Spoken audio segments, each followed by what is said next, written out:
જયકાર કરજો. હું અહીં જઈ બોલું ને ત્યાં છૂટી જાય છે છેડો, પકડી રાખજો છેડો. તો માં પાર્વતી અને ભોળિયાનાથનું આવું સુંદર મીઠું દાંપત્ય જીવન ચાલી રહ્યું છે. અને માં પાર્વતી જે પાણી ભરવા નીકળ્યા હતા ને મોચીડાને જોઈને સમજી જ ગયા હતા કે આ બીજું કોઈ ના હોય, એ જ હોય. હા, જો તો તમે બધા હમણાં જમવાની કરો ને, ત્યાં જમવા માટે બધા ભેગા થાવ ને, એમાંથી એક જણ બૂમ પાડે ને, સાંભળો છો, એટલે એમના એ જ સાંભળે, એને જ ખબર પડે આ મારા વાળા બોલાવે છે. હા, આ ભગવાનની એક કળા છે, ઉપરથી લખાઈને લાવ્યા છે રેખાઓમાં. હા, કે આ તારું છત્ર છે. તો મહારાજ એવા ભોળિયાનાથના ચરણોમાં વંદન કરી અને એક આશીર્વાદ ભાગવતજીમાં માંગીએ કે જેમ ભોળાનાથ અને માં પાર્વતીનું દાંપત્ય જીવન ખુશખુશાલ હતું, એમ તમારા બધાને, મારી બહેનોને માં પાર્વતી, માં જગદંબા, માં અંબા, આદ્ય શક્તિ, હજાર હાથ વાળી તમને અખંડ સૌભાગ્યવતી રાખે એવા મારા આશીર્વાદ છે. તમારો સંસાર બાગ હંમેશા હસતો રહે અને આનંદમાં રહે. આવો ભાગવતજીમાં પાછા આવીએ છીએ આપણે. અને અહીંયા જ્યાં સતીના અંગ પહેલા પડ્યા હતા એમાંનું એક અહીંયા માયાદેવી છે, જ્યાં નાભી પડી હતી. હા, એકવાર દર્શન માયાદેવી પર જઈને કરી આવજો બધા જ. અને માને કહી આવજો કે માં, ધ્યાન રાખજે તમારા બાળકોનું. તું હજાર હાથ વાળી જગત જનની છે માં. તારે હજાર બાળક છે, પણ મારે તો તું એક જ માં છે. હું તારો દીકરો છું. આવું માને કહી આવજો, માયા માને.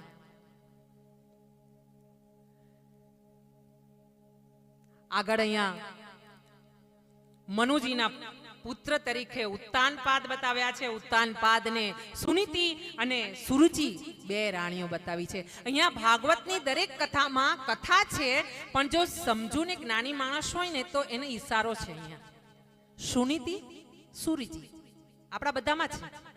સદબુદ્ધિ, દુર્બુદ્ધિ આપણા બધામાં છે.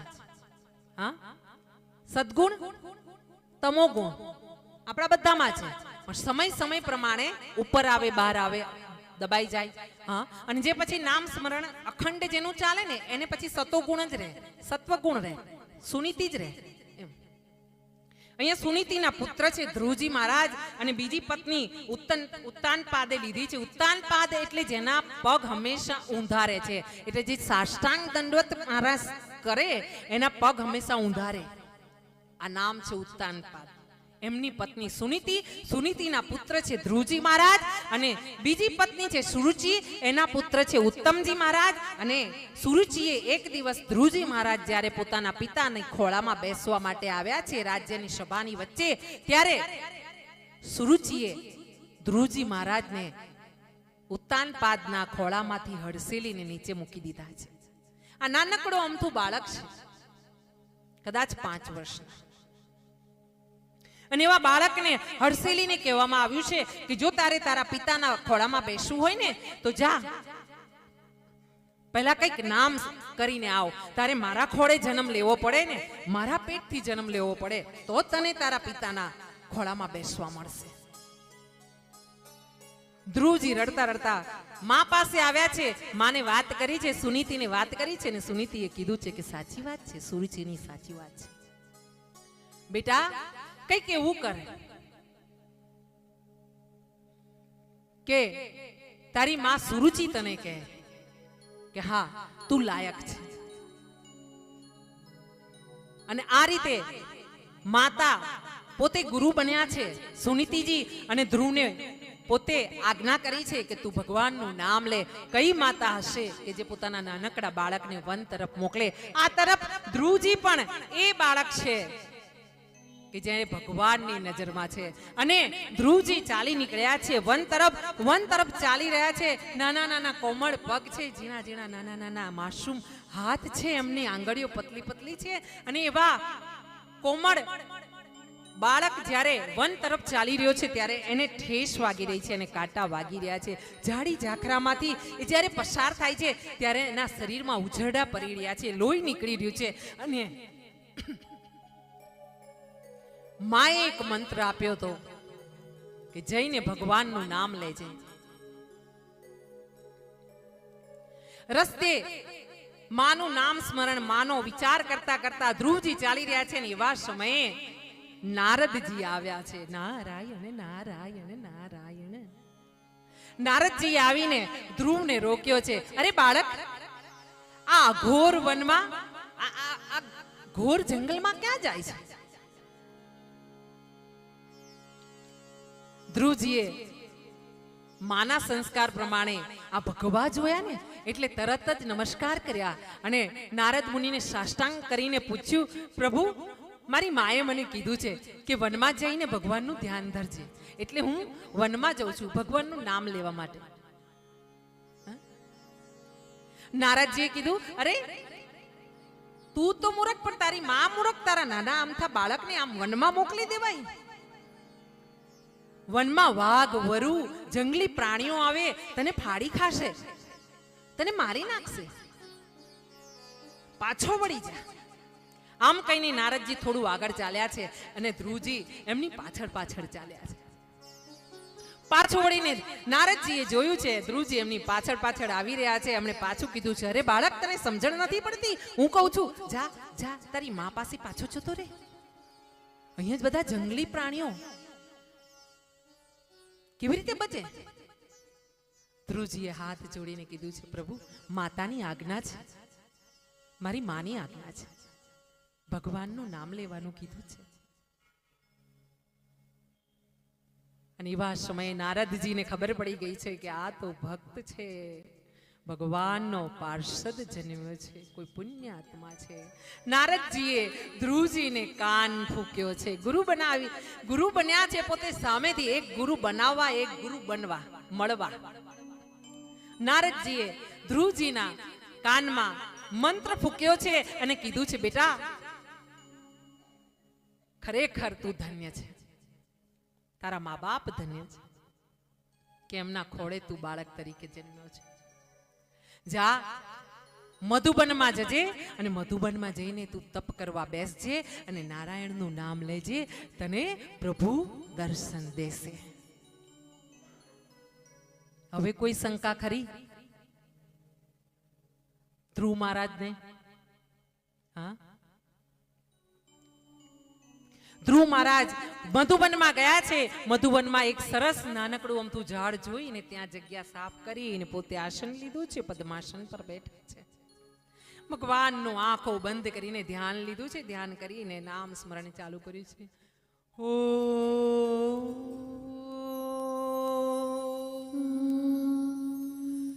નમો ભગવતે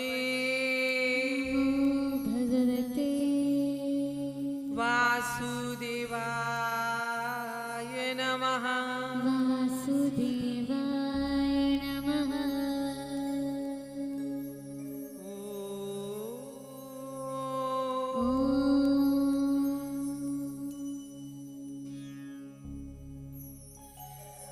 ને આવી રીતે ભગવાનનું નામ સ્મરણ કરતા કરતા અમુક સમય વીત્યો છે ને ભગવાને ધ્રુવજી મહારાજને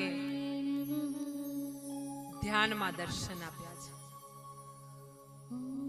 પ્રભુનું દર્શન કરીને ધ્રુવજી ધન્ય થઈ ગયા છે. એમની આંખોમાંથી પ્રેમાશ્રુ વહી રહ્યા છે અને એવા સમયે પ્રેમાશ્રુ વહી રહ્યા છે એવા સમયે ધ્રુવજીએ આંખો ખોલી છે. આંખો ખોલીને ત્યારે એમને પ્રભુ ના દેખાયા, ધ્યાનમાં પ્રભુ દેખાયા. આંખો ખોલી, પ્રભુ અંતર ધ્યાન. ફરીથી ધ્રુવજી રડવા લાગ્યા છે, પ્રભુ તમે ક્યાં છો? મને દર્શન આપો. પ્રભુ પ્રભુ પ્રભુ એમ બૂમો પાડીને પોકાર કરીને ધ્રુવજી આંખો બંધ કરી છે. આંખો બંધ કરીને ફરીથી નારાયણનો એમણે ઉચ્ચાર કર્યો છે, પોકાર કર્યો છે, મંત્રોચ્ચાર કર્યા છે. અને એવા સમયે ચતુર્ભુજ નારાયણ એમની સામે પ્રગટ થયા છે અને પ્રગટ થઈને એમણે પોતાના શંખ વડે ધ્રુવજીના કપોલ પર સ્પર્શ કર્યો છે. બે ગાલને એમના શંખનો સ્પર્શ થયો છે અને જ્યાં શંખનો સ્પર્શ થયો છે ધ્રુવજી મહારાજના ગાલ પર, અને ધ્રુવજી મહારાજને બધી જ વિદ્યા પ્રાપ્ત થઈ છે અને બ્રહ્મ જ્ઞાની બન્યા છે ધ્રુવજી મહારાજ. અને ભગવાનને એમને માથે હાથ મૂકીને કહ્યું છે, બેટા આંખ ખોલ. ધ્રુવજી મહારાજે ધીરેથી પોતાના નેત્રો ખોલ્યા છે. અહો અહો ચતુર્ભુજી નારાયણ શંખ ચક્ર ગદા પદ્મધારી આટલો તેજોમય સ્વરૂપ લઈને વનમાળી વનની માળાઓ પહેરીને પોતાની સામે હાસ્ય કરતા ઊભા રહ્યા છે અને એ તેજોમય મૂર્તિ જોઈને નાનકડો અમથો બાળક પ્રભુના ચરણોમાં લિપટાઈ ગયો છે, પ્રભુને પકડીને રડ્યો છે અને કીધું છે, પ્રભુ મને તમારી શરણમાં લઈ લ્યો, મારે બીજે ક્યાંય નથી જવું. મારી માએ કહ્યું હતું કે પ્રભુ મળે ને તો એમની સાથે જતો રહેજે, પાછો ન આવતો. પ્રભુ હું તમારી સાથે રહીશ. આ નાનકડું બાળક ધ્રુવ ભગવાનના ચરણોમાં લપેટાઈ ગયું છે. ભગવાને એને ઉચકીને પોતાની સામે લીધો છે, પોતાના હાથમાં ઉચકીને કહ્યું છે, બેટા ભાનમાં આવ, હજુ તો તારે બહુ રાજ્ય કરવાનું છે, તારા પિતાનું રાજ્ય સંભાળવાનું છે, પ્રજાની સેવા કરવાની છે અને પછી તારે મારી પાસે આવવાનું છે. આ રીતે ભગવાને એમને આશીર્વાદ દીધા છે, દર્શન દીધા છે. 36,000 વર્ષ રાજ ધ્રુવ મહારાજે કર્યું છે આ પૃથ્વી ઉપર. અને પછી ભગવાન પાસે જઈને ઉત્તરમાં ભગવાને એમને ધ્રુવના તારાનું સ્થાન આપ્યું છે. શું અહોભાગ્ય એ માતાના, શું અહોભાગ્ય એ પુત્રના. જન્મ્યો તો માણસ જ ને અંતે તો. અને આપણું નાનું બાળક હોય એને શું સમજણ છે કે જય શ્રી કૃષ્ણ કોઈ આવે તો કરવા. આ નિયમ બનાવો કે આપણા ઘરે કોઈ પણ મહેમાન આવે એટલે આપણું બાળક એમને કે આવો જય શ્રી કૃષ્ણ, સીતારામ, આવો. આ સંસ્કાર આપો. ધ્રુવજી મહારાજ આકાશમાં પોતાનું સ્થાન ગ્રહણ કર્યું છે. જો લગ્ન પહેલા થતા ને ત્યારે મને યાદ છે મારી મોટી બહેનોના લગ્ન હંમેશા રાતના થતા અને પરોઢીએ જાન વિદાય થતી અને પરોઢીએ જ્યારે પેલા સપ્તપદીના ફેરા પતી જાય, વચન બધા સપ્તપદી મંગલાષ્ટક બધું, એટલે મહારાજ એમને ધ્રુવનો તારો બતાવતા અને કહેતા કે જેમ ધ્રુવનો તારો અખંડ છે એમ તમારા બેનું દાંપત્ય જીવન અખંડ રહે. આવા આશીર્વાદ મળતા ધ્રુવજી તરફથી. તો લગ્ન કહેવાતા. અને હવે તો નાચવામાં જ પાદરે જ કદાચ આખો દિવસ નીકળી જાય, જાન અહીંયા આવે જ નહીં. દીકરીનો બાપ બિચારો રાહ જોવે ને 13 ની 14 થઈ જાય ને અમાસના દિવસે લગ્ન થાય. મુહૂર્ત કરાવેલું શું કામનું? આપણા સમાજમાં આ બધો ફેરફાર થવો જરૂરી છે. હા, ભૂદેવને બોલાવો અને તમે મુહૂર્ત કરાવો શાના માટે? આ તરફ પૃથ્વી વ્યાકુળ બની છે અને પ્રભુને પ્રાર્થના કરી છે અને પ્રભુએ વરાહ રૂપ લીધું છે. જળની અંદર, સાગરની અંદર જ્યાં પૃથ્વીને હિરણ્યાક્ષ નામના દૈત્યએ પોતાના કાબુમાં લીધેલી હતી અને અસહ્ય અત્યાચાર થતો હતો, એ પૃથ્વીને વરાહ સ્વરૂપ ધારણ કર્યું છે. બ્રહ્માજીને છીંક આવી છે અને છીંકમાં એમના નાકમાંથી એક નાનકડું વરાહ સ્વરૂપનો જન્મ થયો છે અને જોતામાં વરાહે એક મોટું સ્વરૂપ ધારણ કર્યું છે. પ્રભુએ વરાહ સ્વરૂપે પ્રાગટ્ય કર્યું છે. બોલીએ વરાહ ભગવાન કી જય. અને અહીંયા કોઈ કહે કે તમારા ધર્મમાં વાંદરા આવે, વરા આવે, મરકટ આવે, હા, તમારા ધર્મમાં નદીઓ આવે, ઝાડવા આવે. અમારા ધર્મમાં આવે, તમારા ધર્મમાં ના આવે. કેમ? કારણ કે અમારા ધર્મમાં એવું છે કે પરસ્પર દેવો ભવ. મારામાંય ભગવાન છે, તમારામાંય ભગવાન છે, આમનામાંય ભગવાન છે. આ જળ ચેતન જ્યાં જ્યાં જે છે ત્યાં બધા જ ભગવાન છે. ભગવાન વગર કશું પણ અશક્ય છે. એ અમારો ધર્મ છે, હિન્દુ ધર્મ છે. અમારો ભગવાન કપિ સ્વરૂપે હનુમાનજી બનીને આવે, અમારો ભગવાન. અને અમે કપિને માન આપીએ. હા, મનુષ્ય તરીકે અમે વાનરને માન આપીએ કે આ હનુમાનજીનું એક પ્રતીક છે. અમે નાની નાની વસ્તુ, અમે નદીઓની પૂજા કરીએ, માતા કહીને એને વહાલ કરીએ નદીઓને. હા, અમે એ છીએ. અમે ઋષિ પુત્રો છીએ. અમે બધા જનોઈ ધારી છીએ. આપણા બધાને હક છે જનોઈને તિલક કરવાનો. અમને અભિમાન છે કે અમે હિન્દુ છીએ. અહીંયા મહારાજ ધ્રુવજી પછી વરાહ સ્વરૂપ એવા ભગવાન પ્રકટ થયા છે. પૃથ્વીને પોતાના 2 દાંત ઉપર ધારણ કરી છે પ્રભુએ અને લાવીને સ્થાપન કર્યું છે પૃથ્વીનું.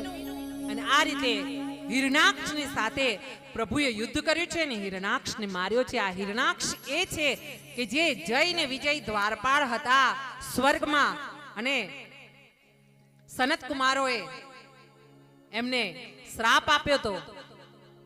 ભગવાનના દર્શન કરવા જતા કુમારોને રોકવામાં આવ્યા હતા, ને ત્યારે એ દ્વારપાળો વિજય અને વિજયને શ્રાપ આપવામાં આવ્યો હતો કે જાઓ, તમે મંદ બુદ્ધિ અમને રોકી રહ્યા છો પ્રભુના દર્શન કરવા માટે, જઈને ધરતી પર તમે રાક્ષસ બનજો.